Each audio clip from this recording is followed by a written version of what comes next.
मोक्ष दिलाने वाली, पाप मिटाने वाली, भगवान से मिलाने वाली 4 धाम की यात्रा आरंभ हो गई है। कल अक्षय तृतीया थी और कल ही 4 धाम से 2 के कपाट खुल भी गए हैं। बाकी 2 के भी जल्दी खुल जाएंगे। 4 धाम यात्रा का पुण्य आपको भी मिल सकता है, लेकिन ये कैसे होगा ये आज जानेंगे। आज आपको 4 धाम यात्रा के उपाय बताऊंगी। यही नहीं, जो आपको यात्रा के दौरान करने ही हैं। यात्रा से जुड़ी हर जानकारी दूंगी, हर मंदिर के बारे में बताऊंगी, साथ ही आपको तीर्थ यात्रा में क्या ध्यान रखना है और कैसे पुण्य कमाना चाहिए ये भी बताऊंगी। आपको मनोकामना पूरी करने वाले उपाय भी बताए जाएंगे। आज मैं आपको नींबू से जुड़े हुए 5 महा उपाय बताऊंगी। पहला महा उपाय जान लेते हैं। क्या आप किसी के दिल में अपने लिए प्यार पैदा करना चाहते हैं? ओम क्लीम कृष्णाय इस मंत्र का जाप करिए। जाप पूरा हो जाने के बाद एक नींबू को बीच से काट दीजिए। कटे हुए नींबू का जूस जो है पानी में घोलकर पी जाइए। फिर आप देखेंगे कि आपका काम कैसे बनने लगेगा। आपको ये जानना बेहद ज़रूरी है कि 4 धाम की कपाट कब खुल रहे हैं। 4 धाम के चारों मंदिर के कपाट अलग अलग समय पे खुलते हैं। आप सभी के शुभ मुहूर्त आपको बताने जा रही हूँ।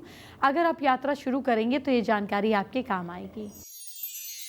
कल अक्षय तृतीया पर गंगोत्री और यमुनोत्री के कपाट खोले जा चुके हैं, लेकिन केदारनाथ और बद्रीनाथ के कपाट खुलने अभी बाकी हैं। आपको उनका शुभ मुहूर्त भी बता रही हूँ। बाकी इन सभी के कपाट खुलेंगे तो इनसे जुड़ी जानकारी भी दूंगी। कल 9 मई है, यानी कि सुबह 5:36 पर केदारनाथ मंदिर के कपाट खुलेंगे। श्री केदारनाथ धाम के लिए पंचमुखी डोली जो है उखी मठ से 6 मई को प्रस्थान करेगी। कार्यक्रम के अनुसार 6 मई को डोली फाटा, 7 मई को गौरीकुंड, 8 मई को श्री श्री केदारनाथ पहुंचेगी।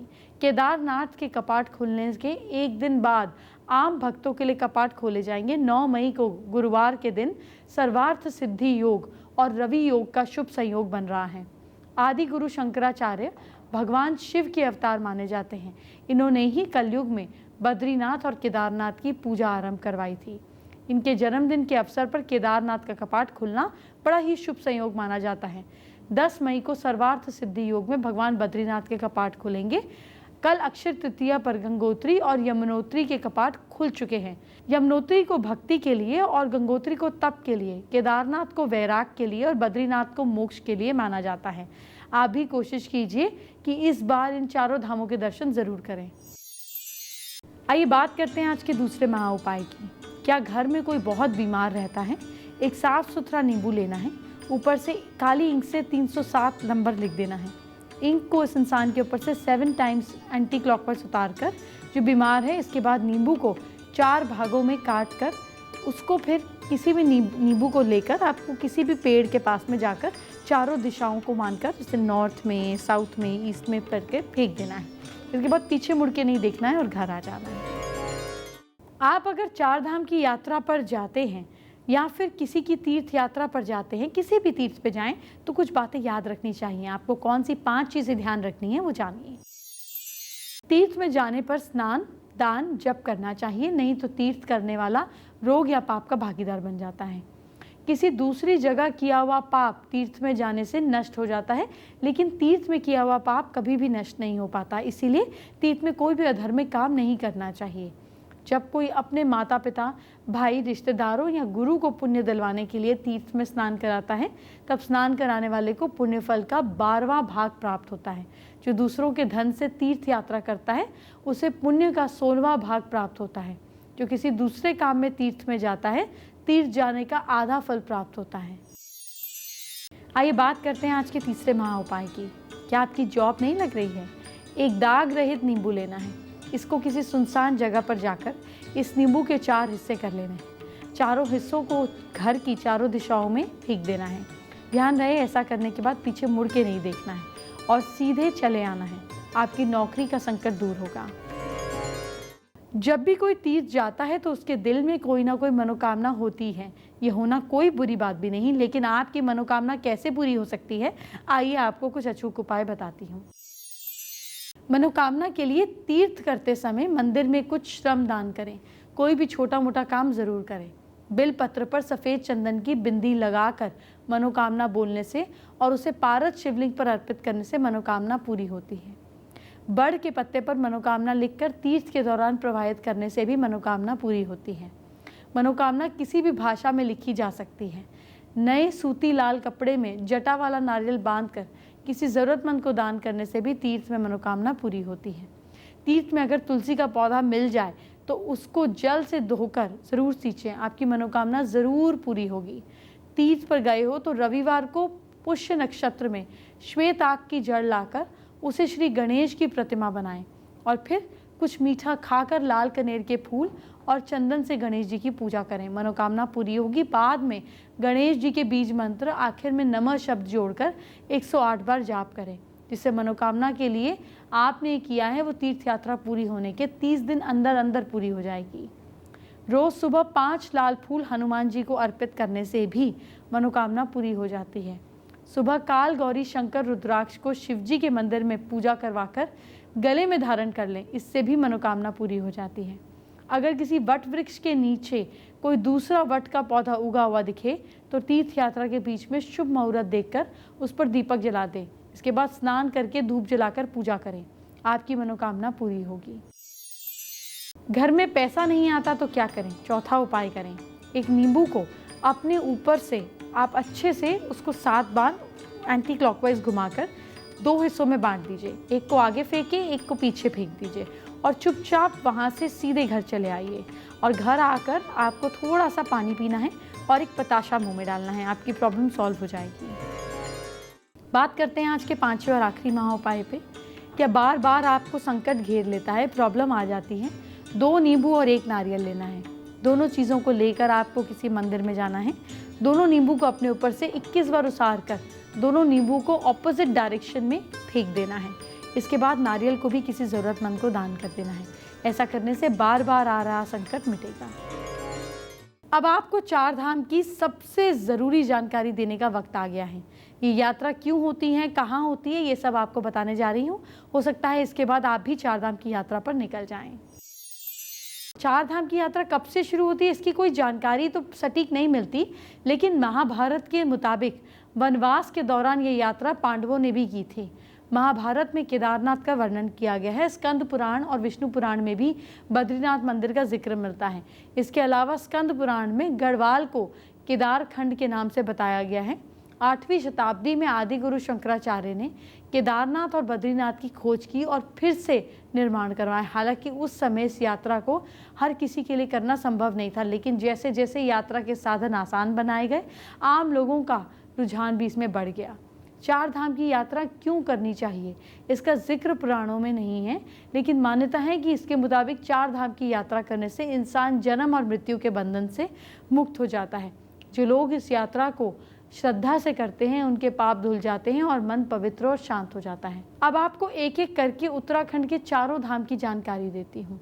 बद्रीनाथ मंदिर हिमालय की चोटी पे अलकनंदा नदी के तट पर बना हुआ है। इसके स्थान पर नर नारायण ने तपस्या की थी। इस मंदिर में भगवान विष्णु की पूजा की जाती है। केदारनाथ का जो मंदिर है ये उत्तराखंड के रुद्रप्रयाग जिले में बना हुआ है। यहाँ भगवान शंकर की पूजा की जाती है। ये मंदिर 12 ज्योतिर्लिंगों में से एक में शामिल है। आधुनिक मंदिर का निर्माण आदि शंकराचार्य ने करवाया था।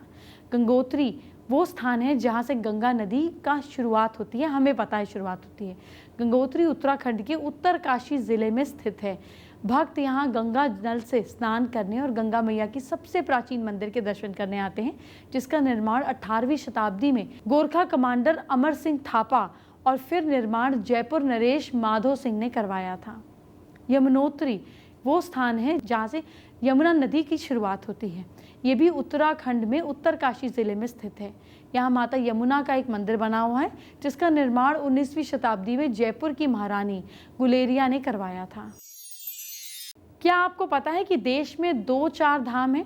कंफ्यूज होने की ज़रूरत नहीं है। एक 4 धाम देश का है और दूसरा 4 धाम उत्तराखंड का है। आपको पूरी जानकारी देती हूँ। 4 धाम यात्रा के बारे में जिससे भी आप पूछिएगा वो बद्रीनाथ, केदारनाथ, गंगोत्री और यमुनोत्री के बारे में बताते हैं, जबकि ये असल 4 धाम ना होकर छोटी 4 धाम है। पुराणों में बद्रीनाथ, द्वारका, जगन्नाथपुरी और रामेश्वरम की चर्चा चार धाम के रूप में की गई है। इसे आजकल बड़ा चार धाम भी कहा जाता है। यहाँ तक छोटी चार धाम यात्रा की बात है तो तीर्थ यात्रा इन स्थानों की यात्रा में सबसे पहले यमुनोत्री और गंगोत्री का दर्शन करते हैं, फिर इन स्थानों से पवित्र जल लेकर केदारनाथ के शिवलिंग पर जल अभिषेक करते हैं और फिर भगवान विष्णु की एक रूप बद्रीनाथ जी के दर्शन करते हैं। इसके लिए आप बड़े चार धाम और छोटे चार धाम सभी की यात्रा कीजिए। हर जगह भगवान है और हर तीर्थ यात्रा में आपको पुण्य मिलेगा। आइए बात करते हैं आज की स्पेशल एस्ट्रो टिप का। अगर आपका कोई जानकार आता जाता कोई इंसान जाए और वहाँ से जल लेकर आए तो गंगा और यमुना दोनों जलों को अगर आप अपने घर में चांदी की एक छोटी सी डिब्बी में डालकर घर के नॉर्थ ईस्ट में रखते हैं और उसके ऊपर भगवान धन्वंतरी की पिक्चर लगाते हैं, आपको गूगल से मिल जाएंगे, जिनके हाथ में कलश होता है, तो आपके घर में अमृत का जल जो है ये स्थापित हो जाता है। आपके घर में पॉजिटिव ऊर्जा रहती है और सब तरफ सुख समृद्धि फैलती है। फेसबुक पर आरती कनौजिया ने हमारे साथ अपनी प्रॉब्लम शेयर की है। आरती के 2 बच्चे हैं और जो उनकी बात ना तो सुनते हैं और ना ही उनकी बात को समझते हैं। इससे वो टेंशन में उपाय जानना चाहती हैं। आरती सोते समय दोनों बच्चे के माथे पर केसर का तिलक लगाकर सोइए, चाहे जब मर्जी लगा दीजिए, सोते समय भी लगा सकती हैं।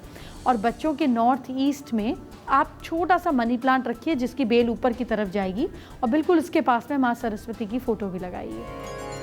एंटरटेनमेंट की बात हम बाद में करेंगे, आपके कल को अच्छा करते हैं। क्या करें अपनी राशि के हिसाब से जानिए। सबसे पहले मेष राशि की बात। मेष राशि के लोग, आप लोग गाय की सेवा जरूर करें। लक साथ दे रहा है आपका 69%। वृषभ राशि के लोग, विष्णु जी की पूजा आप जरूर कीजिए। किस्मत साथ दे रही है आपका 71%। मिथुन राशि के लोग, आप लोग केले का पेड़ जरूर लगाइए। किस्मत साथ दे रही है आपका 68%।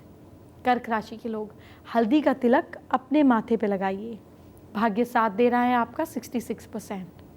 सिंह राशि के लोग, गरीबों को कपड़े दान करें। भाग्य साथ दे रहा है आपका 72%। कन्या राशि के लोग, दही खाकर घर से निकलें। किस्मत साथ दे रही है आपका 63%। तुला राशि के लोग, मंदिर जाएं और वहां जाकर माथा ज़रूर टेकें। लक साथ दे रहा है आपका 67%। वृश्चिक राशि के लोग, अपने गुरु के, अपनी ईष्ट के, अपने बड़ों की सेवा करें। लक साथ दे रहा है आपका 55%। धनु राशि के लोग, अपने पिता की खूब सेवा करें। किस्मत साथ दे रही है आपका 58%। मकर राशि के लोग, कोई बड़ी डील ना करें। भाग्य साथ दे रहा है आपका 52%। कुंभ राशि के लोग, शाम को घर में दिया जलाइए। लक साथ दे रहा है आपका 56%। मीन राशि के लोग, पान का पत्ता मंदिर में रखिए। किस्मत साथ दे रही है आपका 61%। बात करते हैं आज के 5वें और आखिरी महा उपाय पे। क्या बार बार आपको संकट घेर लेता है, प्रॉब्लम आ जाती है? 2 नींबू और 1 नारियल लेना है। दोनों चीज़ों को लेकर आपको किसी मंदिर में जाना है। दोनों नींबू को अपने ऊपर से 21 बार उसार कर दोनों नींबू को ऑपोजिट डायरेक्शन में फेंक देना है। इसके बाद नारियल को भी किसी ज़रूरतमंद को दान कर देना है। ऐसा करने से बार बार आ रहा संकट मिटेगा।